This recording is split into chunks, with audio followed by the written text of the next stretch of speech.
Vinod and ഫാമിലിയാണ് ഇനി നമ്മളുടെ കൂടെ ജോയിൻ ചെയ്യുന്നത്. വേറൊരു സംഭവം എന്ന് പറയുന്നത് ഇപ്പൊ ഈ രണ്ടുപേര് ഇതിനു മുമ്പ് വന്ന രണ്ടുപേരും അവരുടെ വെഡിങ് ആനിവേഴ്സറി ഈ അടുത്ത ദിവസങ്ങളാണ് എന്ന് പറഞ്ഞുകൊണ്ടായിരുന്നു വന്നിട്ടുണ്ടായിരുന്നത്. വിനോദ് വരൂ. ഇനി വിനോദ് നിലമ്പൂർ അല്ലേ? ഇവിടേക്ക് വരും. നിലമ്പൂരല്ലേ വിനോദ്? യെസ്, വിനോദ് നിലമ്പൂർ ഈ പറഞ്ഞ പോലെ നമ്മളുടെ റേഡിയോ മലയാളത്തിന്റെ പല കോntestകളിലും പങ്കെടുക്കുന്ന ഒരാളാണ്. നമ്മളുടെ ഒരു ആക്റ്റീവ് ലിസണർ എന്ന് നമുക്ക് പറയാൻ പറ്റുന്ന വിനോദ് നിലമ്പൂരാന്ന് പറഞ്ഞപ്പോഴേ ചേച്ചിക്ക് എന്തോ പറയാനുണ്ട്. ചേച്ചിക്ക് രണ്ട് വാക്ക്. എന്നെക്കാളും കൂടുതൽ ഇഷ്ടം റേഡിയോ വൈഫിനേക്കാൾ കൂടുതൽ ഇഷ്ടം നമ്മുടെ റേഡിയോ ആണെന്ന് പറഞ്ഞു. മൈക്ക് കുറച്ച് ക്ലോസ് ചെയ്ത് പറഞ്ഞേ. പറഞ്ഞോളൂ. പഞ്ചുവരുണ്ട്. എന്നെക്കാളും കൂടുതൽ ഇഷ്ടം റേഡിയോ മലയാളം. അയ്യോ, താങ്ക് യു സോ മച്ച്. അപ്പൊ ഒരാൾക്ക് വിനോദിനോട് മറ്റേ ക്വസ്റ്റ്യൻ തന്നെ ചോദിച്ചോ വേണമെങ്കിൽ കേട്ടോ. എന്താണ് നിലമ്പൂർ എന്ന് പറയുമ്പോ ഷിഫി പെട്ടെന്ന് പറഞ്ഞേ അവിടുത്തെ എന്താണ് ചന്ദനത്തടിയൊക്കെ എങ്ങനെ ഉണ്ടെന്ന്. അതായത് ചന്ദന നിലമ്പൂർ എന്ന് പറഞ്ഞപ്പോ അവസാനം ഇറ് മാത്രമേ ഞാൻ കേട്ടുള്ളൂ. ഞാൻ മറയൂരെന്നാ കേട്ടത്. ഓക്കെ, ശരി. അപ്പോ വിനോദ് പറയൂ. വിനോദ് നിലമ്പൂർ വിനോദൻ ഒരു കാര്യം, നമ്മൾ നേരത്തെ വെഡിങ് ആനിവേഴ്സറി കാര്യങ്ങളാണ് വന്നത്. കഴിഞ്ഞ ദിവസം ഇദ്ദേഹം വിളിച്ചിട്ട് പറഞ്ഞത് മോളുടെ ജന്മദിനമായിരുന്നു. യെസ്, മോളുടെ ജന്മദിനമായിരുന്നു. മാലാഖയെ പോലെ കാണുന്ന ഞങ്ങളുടെ മോള്. ഞങ്ങള് അവളാണ് ടൈപ്പ് ചെയ്തത്. അപ്പൊ അത് വായിച്ചപ്പോ ശരിക്കും കറക്റ്റ് ഞാനത് വായിച്ചപ്പോഴേ ഞാനിത് വായിച്ചിട്ട് ഞാൻ വിചാരിച്ചത് ആനിവേഴ്സറിയിലേക്കാണോ പോകുന്നത് ബർത്ത്ഡേയിലേക്കാണോ പോകുന്നത് എന്നൊരു കൺഫ്യൂഷൻ ആയി. അപ്പൊ അതാണ് ഞാൻ പറഞ്ഞ ഒന്നുകൂടെ അയക്കുമെന്ന് വെച്ചിട്ട് പറഞ്ഞിട്ടുണ്ടായിരുന്നു. എനിക്ക് ഭയങ്കര വിഷമമായി അത് വായിക്കാത്തതിനെ കൊണ്ട്. ഞാൻ പിന്നെ ഡ്യൂട്ടിക്ക് പോയ സമയത്ത് ജസ്റ്റ് ഒന്ന് വിളിച്ചു നോക്കിയതാ. അപ്പൊ വിളിച്ചപ്പോ ഫോൺ കിട്ടി.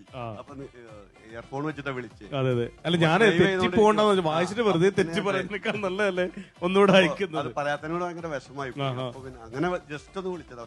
ഇങ്ങനെ ഒരു സംഭവം ഇങ്ങനെ വന്നു ചേരുമെന്ന് അറിഞ്ഞില്ല അല്ലേ? ഇല്ലല്ല, മോള് ഉത്രാടത്തിന്റെ അന്നാണ് ജനിച്ചത്. അതെ, ഇപ്പൊ 25 വയസ്സായി. അടിപൊളി. ഇപ്പോ MES പെരിന്തൽമണ്ണ മെഡിക്കൽ കോളേജിൽ നൈസായി വർക്ക്. ഓ, അടിപൊളി. റേഡിയോ മലയാളത്തിൽ നിന്ന് ഒരിക്കൽ കൂടി ഞങ്ങൾ ഓണയർ ഒരു തവണ പറഞ്ഞതാണ്. ഒരിക്കൽ കൂടി ഞങ്ങൾ വിഷസ് അറിയിക്കുന്നു. പേരെന്തായിരുന്നു? അരുണിമ ഹാപ്പി ബർത്ത്ഡേ ഒന്നുകൂടി അറിയിക്കുകയാണ്. തിരുവോണ നാളിൽ അറിയിക്കുകയാണ്. വേറെ സംഭവം ചേട്ടൻ പറഞ്ഞ കാര്യം, ഇവര് തിരുവോണത്തെക്കാലം സെലിബ്രേറ്റ് ചെയ്യുന്ന ഉത്രാടമാണെന്നാ. കാരണം മോളുടെ ജന്മദിനം ഉത്രാടത്തിനെന്നാണ്. അപ്പൊ അവരുടെ സെലിബ്രേഷൻ കംപ്ലീറ്റ് വരുന്നത് തിരുവോണത്തിനെന്നാണ്. അപ്പൊ ഉത്രാടത്തിനാണ് എല്ലാം കൂടെ ഓണം. മോളുണ്ടായതിനു ശേഷം പിന്നെ ഫുള്ളായിട്ട് 25 വർഷമായിട്ട്. പക്ഷെ ഇന്നിപ്പോ നിങ്ങൾ സെലിബ്രേറ്റ് ചെയ്തല്ലോ ഞങ്ങളുടെ കൂടെ. വിചാരിച്ചിട്ടില്ല എങ്ങനെ ഒരു ഓണം ഉണ്ടാവും. ഇത് ഓളം സർപ്രൈസ് ആയി പോയി. അതാണ്. അപ്പൊ നമുക്ക് ഇവരോടും എന്തോ പറയാൻ വന്നല്ലോ. എന്റെ അനിയത്തി മരിച്ചത് ഓണത്തിനാണ്. എനിക്ക് ഒരു മകള് ജനിച്ചത് ഓണത്തിനാണ്. അപ്പൊ അവള് മരിച്ച കാരണം ഞങ്ങൾക്ക് ഓണം ഉണ്ടായിരുന്നില്ല. പിന്നെ എല്ലാ വർഷവും ആ തിരുവോണത്തിന് മരിച്ച ദിവസം ആചരിക്കുന്നത് ആണ്ടായിട്ടല്ലേ. പിന്നെ മോള് ജനിച്ചപ്പോഴാണ് ഓണമായിട്ട്. അതുകൊണ്ട് ഉത്രാടം കൂടുതലായിട്ട് അങ്ങ് സെലിബ്രേറ്റ് ചെയ്യണം അല്ലേ? അപ്പൊ നാട്ടിലെ ഓണം ഓർമ്മകളൊക്കെ ഒരു 4 വയസ്സ്, എന്റെ ഒരു 8 വയസ്സിലാണ് മരണം ഉണ്ടായത്. അതിനുശേഷം ഫുള്ള് എല്ലാ ഓണത്തിനും ഓണാഘോഷങ്ങൾ കുറവായിരുന്നു. ഹസ്ബൻഡിന്റെ വീട്ടിലെത്തിയ ശേഷമാണ് ഓണം. അപ്പൊ വീട് എവിടെയായിരുന്നു? ചെമ്മാട് എന്ന് പറഞ്ഞു കഴിഞ്ഞാൽ മലപ്പുറം. എന്റെ വീടിന്റെ ഭാഗത്തായിട്ട് വരും. ഓക്കെ, ഇനി മൈക്ക് ക്ലോസ് ആയിട്ട് വെച്ചോളൂ കേട്ടോ. ചെമ്മാടില് നമുക്ക് നേരെ നിലമ്പൂരിലേക്ക് വരാം. നിലമ്പൂരിൽ എങ്ങനെയാണ് ഓണാഘോഷങ്ങൾ? നിലമ്പൂരിൽ ഭയങ്കര രസമായിരുന്നു. തെക്കിൻ കാടിന്റെ ഇടയിലൂടെ ഞങ്ങൾ അവിടെ പാടവും പറമ്പും ലോക്കൽ സ്ഥലമല്ലേ. അമ്മ ഞങ്ങൾക്ക് ചെറുപ്പത്തില് മറ്റേ ഓല കൊണ്ട് ചെറിയ കൊട്ടയൊക്കെ ഉണ്ടാക്കി തരും.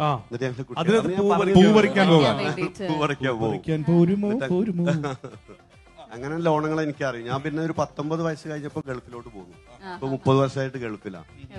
പിന്നെ ഞങ്ങൾ കല്യാണം കഴിഞ്ഞിട്ട് ഇപ്പൊ 25 വർഷമായി. അതില് 25 വർഷത്തിന്റെ ഇടയ്ക്ക് ഒരു പ്രാവശ്യം ഞങ്ങൾ രണ്ടുപേരും പാടെ നാട്ടിൽ ഓണാണ്. ഇപ്പൊ ഞങ്ങൾ 3 വർഷമായിട്ട് ഇവിടെ ഉണ്ട്.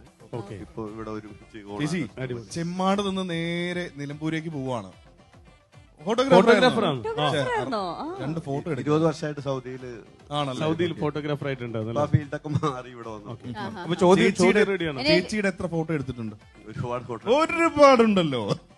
ചേച്ചി ചെമ്മാട് നിന്ന് നേരെ നിലമ്പൂരിലേക്ക് ചെന്ന് കഴിഞ്ഞാൽ ആദ്യത്തെ ഓണം എങ്ങനെയുണ്ടായിരുന്നു? അമ്മായിയമ്മയൊക്കെ അവിടെയുണ്ട്, പാചകം ചെയ്യുന്നു.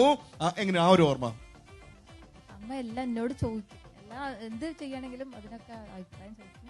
അതാണ് ഞങ്ങൾ രണ്ടാളും സ്വന്തം അമ്മേനെക്കാളും കൂടുതലും എനിക്ക് അമ്മേനെ ഭയങ്കര ഇഷ്ടം. കാര്യം എന്താണെന്ന് വെച്ചാൽ ആ ചോദ്യം ചോദിക്കുന്ന പറഞ്ഞല്ലോ, അതൊരു വലിയ കാര്യം അല്ലേ?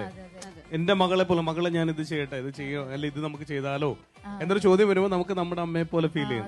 എല്ലാം അറിയാം, എന്നാലും ചോദിച്ചിട്ട്. അതെ, വെരി ഗുഡ്, വെരി ഗുഡ്. അപ്പൊ വേറൊരു സംഭവം ഞാൻ കണ്ടുപിടിച്ചു. ഉണ്ണിയേട്ടൻ. ഉണ്ണിയേട്ടൻ അതായത് നൈസായിട്ടാ വിനോദേട്ടൻ മിണ്ടുന്നില്ല, ഇങ്ങനെ ഇരിക്കുകേട്ടാ ഉണ്ണിയേട്ടൻ. ഉണ്ണിയേട്ടൻ ഉണ്ണിയേട്ടൻ പറ. അങ്ങനെയാണ് പേര് ആ പേരിലാണ് അറിയപ്പെടാറ്. Okay okay. ഇവിടെ ഖത്തറിൽ വന്നപ്പോഴാണ് അങ്ങനെ കുറച്ച് ആളുകൾ വിനോദ് എന്ന് വിളിക്കുന്നത്. സൗദിയിൽ ആർക്കും അപ്പൊ വിനോദം ഉണ്ണിയേട്ടാ നമുക്കൊരു ചോദ്യത്തിലേക്ക് പോവാം. ഉണ്ണിയേട്ടന്റെ അടുത്തും ഉണ്ണിയേട്ടന്റെ ഭാര്യന്റെ അടുത്തും ഞാൻ ഒരു ചോദ്യം ചോദിക്കാം. അതായത് വളരെ ഇന്റലക്ച്വൽ ആയിട്ട് ചിന്തിക്കണേ ഈ ചോദ്യമൊക്കെ നിങ്ങള്. ഇത് വളരെ സിമ്പിൾ ആയിട്ടുള്ള സിമ്പിൾ ചോദ്യമാണ്. സിമ്പിൾ ചോദ്യം ഞാൻ ചോദിക്കാൻ പോകുന്നത്. ഓണം പോലെ ഐശ്വര്യമുള്ള നാട് എന്ന് പറയപ്പെടുന്നത് ഏത് സ്ഥലത്താണ്? അത് എളുപ്പത്തിൽ പറയാൻ പറ്റും. ഓണം പോലെ ഐശ്വര്യമുള്ളൊരു നാട്. റേഡിയോ കേട്ടിട്ടുണ്ടായിരുന്നു, ചിലപ്പോ കിട്ടുമായിരിക്കും. ഇവിടെ ഇപ്പൊ ഇടയ്ക്കിടയ്ക്ക് മെൻഷൻ ചെയ്തു ആ സ്ഥലം. ക്യൂ ബോക്സിലൊക്കെ ഈ ചോദ്യം ചോദിച്ചിട്ടുണ്ട്. ആ അതെ. ഓണം പറഞ്ഞോ പോലെ എന്താ പറഞ്ഞു? ഐശ്വര്യമുള്ള നാട് മാവേലിക്കരയോ? മാവേലിക്കര. ആ പറഞ്ഞോ, ഏകദേശം ആണോ? ഓർപ്പിക്കാമോ? മാവേലിക്കര. മാവേലിക്കര എന്നൊക്കെ പറയാം, അങ്ങനെ പറയാം. ഏകദേശം ഉത്തരങ്ങളൊക്കെ സ്ഥലം കിട്ടുന്നത്. കിട്ടുന്നില്ല. ആ പറഞ്ഞോ, എന്താ പറയാ? മാവേലിക്കര ഉറപ്പിക്കട്ടെ. നിങ്ങൾ ആ ഒരു ഏരിയ മൊത്തം അങ്ങനെ ആ അതെ അതെ അതെ അതെ അതെ അത് തന്നെ അത് തന്നെ. അത് കിട്ടുന്നില്ല. കിട്ടുന്നില്ല. അപ്പൊ പറയട്ടെ, അത് പാർവതിനെ പറഞ്ഞോ. ഓണാട്ടുകര. ഓണാട്ടുകരാണ് ആലപ്പുഴയിലെ. ഒരുപാട് പ്രാവശ്യം പറഞ്ഞിരുന്നു. അതെ അത് ഞാൻ പറഞ്ഞു. ഈ ലൈവിൽ തന്നെ ആ സ്ഥലം ഒരുപാട് പ്രാവശ്യം അതെ പറഞ്ഞു. അതെ. ഈ മാവേലിക്കരയും കാഞ്ഞിരപ്പള്ളി, ഹരിപ്പാട് അങ്ങനെയൊക്കെയുള്ള കുറെ സ്ഥലങ്ങളൊക്കെ വരും അല്ലേ? കാർത്തികപ്പള്ളി. സോറി, കാഞ്ഞിരപ്പള്ളി ഇവിടെ അല്ല, കാഞ്ഞിരപ്പള്ളി വേറെ. കാർത്തികപ്പള്ളി കാഞ്ഞിരപ്പള്ളിയിലുള്ളവരൊക്കെ ആലോചിക്കും ഇത് എവിടെയാണ് ഏത് ഈ വഴി, ഏത് ഈ റൂട്ട്? ഈ നീമാരൊക്കെ എന്തോ പറയുന്നേ. ആ കരുനാഗപ്പള്ളി ഉണ്ട് കേട്ടോ. അപ്പൊ ഓണം പോലെ ഐശ്വര്യമുള്ള നാട് എന്ന് പറയുന്നത് ഓണാട്ടുകരയാണ്. അപ്പൊ സമ്മാനം ഈ പറഞ്ഞ ഉത്തരം പറഞ്ഞാലും പറഞ്ഞില്ലെങ്കിലും ഞങ്ങൾ സമ്മാനം തരും. അതാണ് വലിയ സംഭവം. സാത്തർ റെസ്റ്റോറന്റ് നൽകുന്ന ഒരു സമ്മാനമുണ്ട്. അതുപോലെ തന്നെ നമ്മുടെ കോഴിക്കോട് നൽകുന്ന ഒരു ഗിഫ്റ്റ് ഹാമ്പർ കൂടി വിനോദ് ആൻഡ് ഫാമിലിക്ക് വേണ്ടിയിട്ട് ഇപ്പം സമ്മാനമായിട്ട് കൊടുക്കാണ്. കുറേയധികം സ്നാക്സ് ഒക്കെ വെച്ചിട്ടുള്ള ഒരു ഹാമ്പർ ആണ് കേട്ടോ. പാർവതി കൊടുക്കും, ചേച്ചിയുടെ കൊടുത്തോ. ഓക്കെ, കോഴിക്കോടൻസ് നൽകുന്ന ഒരു അടിപൊളി സമ്മാനം കൂടിയാണ് നമ്മൾ നൽകുന്നത്. And Deora gold and diamonds നൽകുന്ന ഗോൾഡ് കോയിൻ നിങ്ങൾക്കായിട്ട് കാത്തിരിപ്പുണ്ട്. ലൈവിൽ കമന്റ് ഒക്കെ വരുന്നുണ്ടല്ലോ അല്ലെ? കൃത്യമായിട്ട് കമന്റ് ചെയ്തോളൂ. കമന്റ് ചെയ്യുമ്പോൾ ഓളം ഓൺ എയർ ഐഫൺ ഏതാണ് ശരി ഉത്തരം ഏതാണെന്നുള്ള കാര്യം നിങ്ങൾക്ക് കിട്ടാൻ ചോദ്യം ഒന്നുകൂടി അറിയിക്കാം. 28ാം ഓണം സെലിബ്രേറ്റ് ചെയ്യുന്നത് ഏത് സ്ഥലത്താണ്, ഏത് നാട്ടുകാരാണെന്നുള്ളതാണ് പറയേണ്ടത്. അപ്പൊ ആ കാര്യം ഒന്ന് കൃത്യമായിട്ട് കമന്റ് ചെയ്തേക്കും. എന്തായാലും thank you so much Vinod ഭായി. ഉണ്ണിച്ചേട്ടൻ താങ്ക് യു. ഓണയർ നമസ്കാരം, ഞാൻ വിനോദ് നിലമ്പൂർ ബേസിലാ പറയുന്നത്. നമസ്കാരം, ഞാൻ വിനോദ് നിലമ്പൂരാണ്. ഞാൻ ഉണ്ണിച്ചേട്ടനെ വിളിക്കുള്ളൂ. Thank you so much. Thank you so much. Happy Onam. Happy Onam. Okay.